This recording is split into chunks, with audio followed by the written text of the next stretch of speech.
Welcome everyone. My name is Dr. Carmelo Tomas. I'm from the University of North Carolina at Wilmington. And I'm here today to talk about some experimental work that we've been doing that we expect will soon give us some exciting responses. For many years, I've been studying marine phytoplankton, in particular those species which are harmful or that produce bioactive compounds. They are organisms which naturally occur, grow in high densities, and often are expressed in the form of fish kills or intoxications of humans who've eaten contaminated shellfish, phenomena such as these. These are natural phenomena that oftentimes are beyond our particular control. Within our laboratory, however, we have been isolating and cultivating these organisms for many, many years. And along with me, Alexis Marti, my associate, has been working with us in recent years in doing some studies with a particular instrument that she's going to be describing later on in this presentation. One of the things that perhaps is of particular importance is to understand the fact that our environment has a very unique set of circumstances. The circumstances are these, and that is that the Earth's surface is covered, at least 71% of it is covered by water. And of that, over 90% is seawater or the ocean. The rest are smaller quantities that are located in ice caps and groundwater, and then a very small quantity of it, somewhere around 0.3%, is used for living organisms.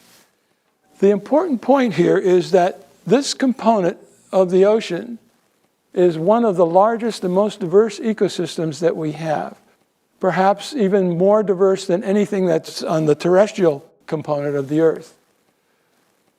It's diverse in the sense that it has life of all types. It goes all the way from marine mammals and whales to all the way down to microscopic plants and animals called phytoplankton and zooplankton, and then even microbes.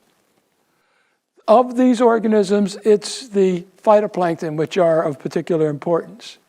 These are unicellular organisms that reproduce very rapidly, oftentimes referred to as plankton blooms, many of which are beneficial and required by all sorts of organisms for survival, but many of which are also harmful in the sense that they produce substances that usually causes these disruptions, these environmental disruptions, that we call harmful algal blooms.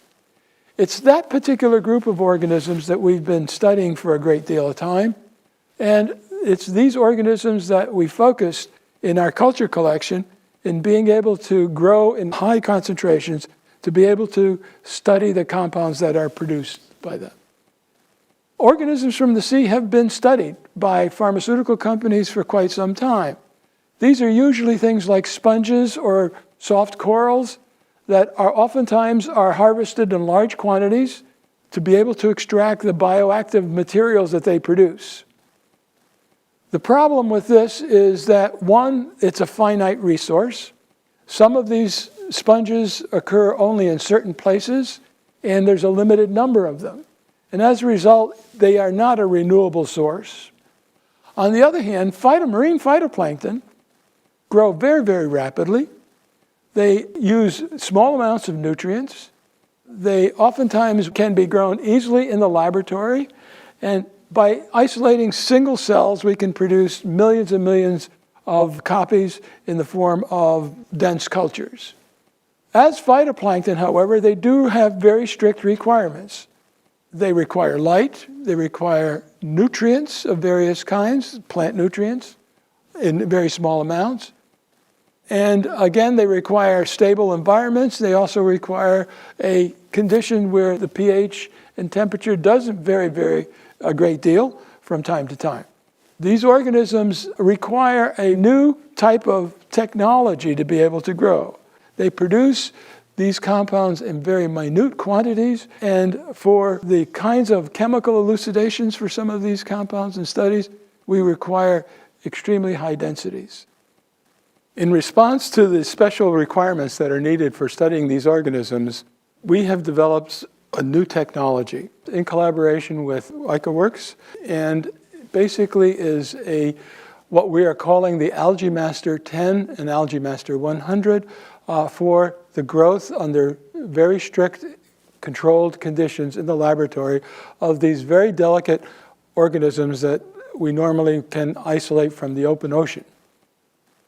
Now my associate Alexis Marti will describe the units and the various features. The Algaemaster 10 and its sister, the Algaemaster 100, meet the strictest of requirements necessary to grow microalgal cultures. This reaction vessel allows for an inert environment which can be sterilized through gas or steam, heat, or UV radiation. The vessel has a double-jacketed chamber which allows for water circulation by the connection of a circulating water bath. This water temperature can be controlled by an internal temperature probe in the unit, which is then connected to a control unit that can maintain the temperature of your culture to plus or minus 0.5 degrees Celsius.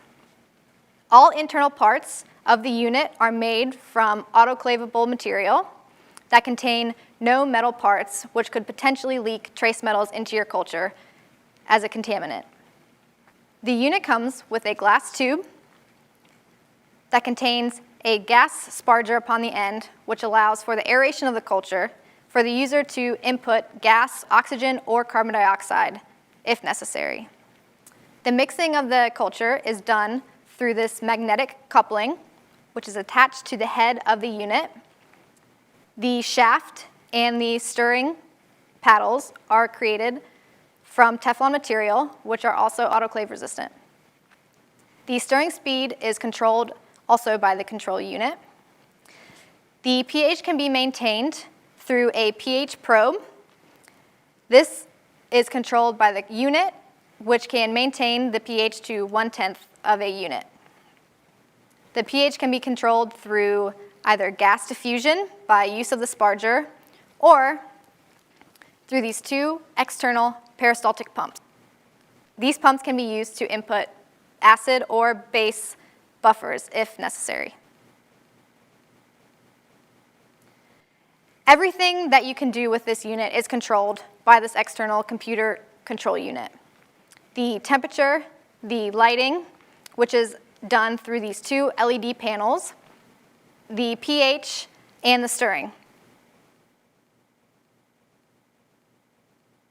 The significance of this new technology allows us to be able to optimize conditions for growth in the laboratory, particularly for looking at the metabolic processes or products that are produced by these organisms. To produce the huge biomass which is required by the chemist to be able to examine some of these unique chemical compounds, and for testing for subsequent phases in the industry that's going to require growth of these organisms. The versatility of the Algaemaster as a research tool is adaptable from a very small laboratory setting to a larger one in which you have multi-unit integrated systems and eventually a larger growth system. Thank you for your attention.